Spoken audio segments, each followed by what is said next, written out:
दोस्तों, मैं सवाल उठा रहा हूँ कि डेमोक्रेसी के लिए एक अहिंसक आंदोलन छेड़ा गया था, तो ऑटोमन तुर्क खिलाफत जैसी डायनास्टी को समर्थन क्यों? जहाँ स्लेवरी लीगल थी, वो डायनास्टी को समर्थन क्यों? और जिसने 20 लाख लोगों को हत्या कर दी थी, उससे समर्थन? ये तुर्क खिलाफत थी और मीर कासिम तुर्क था। ये मैं कनेक्ट करना चाहता हूँ। दूसरा, मैं सवाल करता हूँ कि डेमोक्रेसी की लड़ाई के लिए जापानी इंपीरियल हाउस से हाथ मिला के आज़ाद हिंद फौज की रचना की गई, तो क्यों?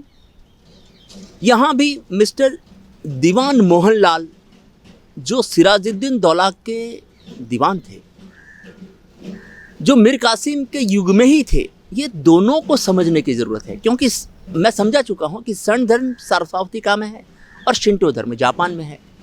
ये सब दूर दूर की बातें समझाने के बाद मैं आपको फिर से ये रिसर्च की शुरुआत आप लोग वहाँ से करोगे कि जब मीर कासिम था और सिराजुद्दीन दौला था और रॉबर्ट क्लाइव ने प्लासी और बक्सर का युद्ध जीता था।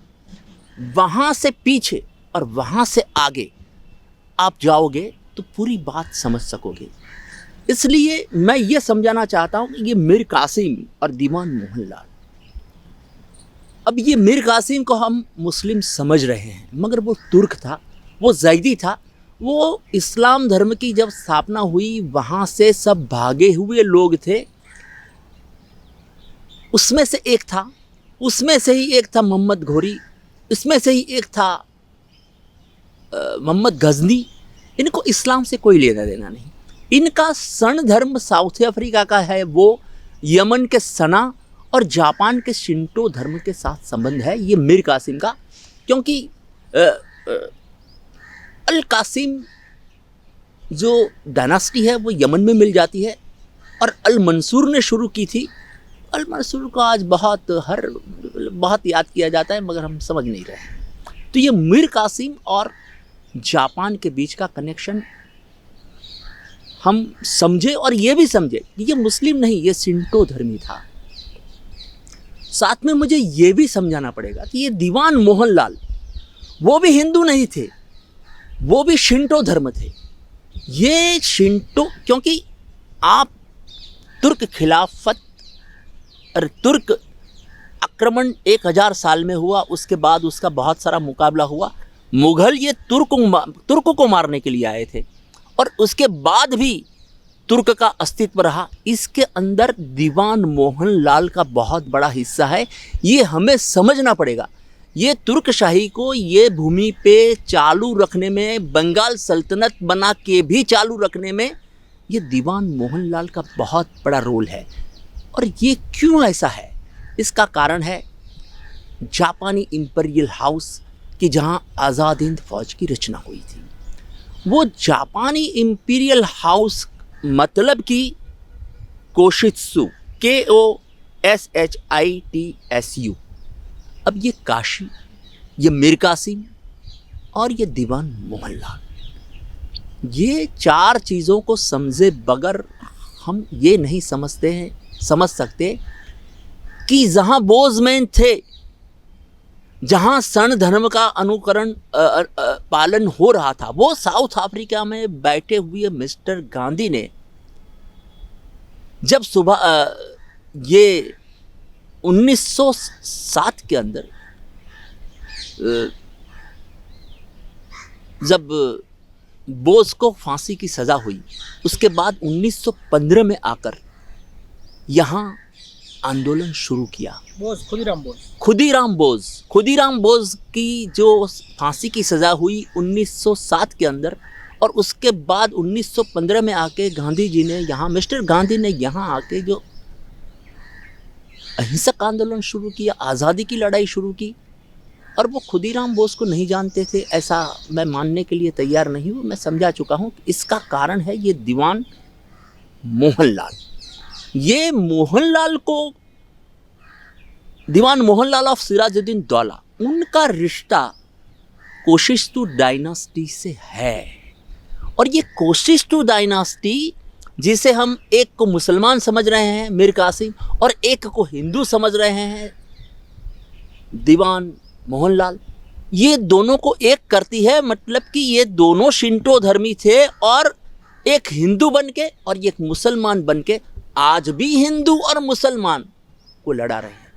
मेरा इतना कहना नहीं है, बात इससे भी गहरी है। ये लोग अयोध्या और लाहौर को दूर कर रहे हैं। मैं पुरवार कर दूंगा कि लाहौर के अंदर आज भी लाहौर की स्थापना लव ने की थी। ये लोग लाहौर और अयोध्या को अलग करने का एक षड्यंत्र कर चुके हैं और काशी और क्योटो को एक करने का षड्यंत्र चालू है। मैं आपको पुरवार कर दूंगा, लंदन में और लाहौर में दोनों जगह मैं आपको लवनंदन बताऊंगा। तो ये मीर कासिम और वहाँ से ये दीवान मोहनलाल, उनके पहले का हिस्ट्री और पीछे का हिस्ट्री, ये दोनों को आपको देखना पड़ेगा। क्योंकि ये मीर कासिम, अब अपन रॉबर्ट क्लाइव की बात करने जाते हैं तो मैं आपको वहाँ से शुरू करता हूँ कि मुर्शिदाबाद के अंदर कासिम बाज़ार के अंदर ही वॉरेन हेस्टिंग की अरेस्ट हुई थी। मतलब कि वहाँ जंग वहाँ से शुरू हुआ था, कासिम बाज़ार से। और जंग कहाँ ख़त्म हुआ, मैंने आपको बताया कि वो जापानी कासिम सेना ने कोलकाता के ऊपर बॉम्ब बरसाए थे सेकेंड वर्ल्ड वॉर के अंदर, और अपन वो बॉम्ब बरसाने वाले को आज देशभक्त कह रहे हैं। नवाखली के जो रायट्स हुए उसके अंदर कासिम सेना ने हत्याकांड किया था और इसे आज हम देशभक्त कह रहे हैं। सामने पक्ष की बात कर दो तो सामने वाला पक्ष है रॉबर्ट क्लाइव का, जिसे मैं राम साबित कर रहा हूं और साबित हो चुका है। मगर कैसे? मैं आपको वजी कॉन्फेडरेशन, वजीरिस्तान और ब्राइज, ये तीनों के बारे में बता चुका हूं। मगर आपको ताजुब होगा कि 1950 के अंदर यहाँ आने के बाद जो पहला कार्य हुआ वो था चंपारण का सत्याग्रह। आपको ये भी मालूम होगा कि वहाँ नील की खेती करा रहा था राम। मैं राम कहता हूँ, हाँ वो राम है इसलिए। नील की खेती क्यों करा रहा था, ये इस विषय में हमने कभी सोचा ही न था। क्योंकि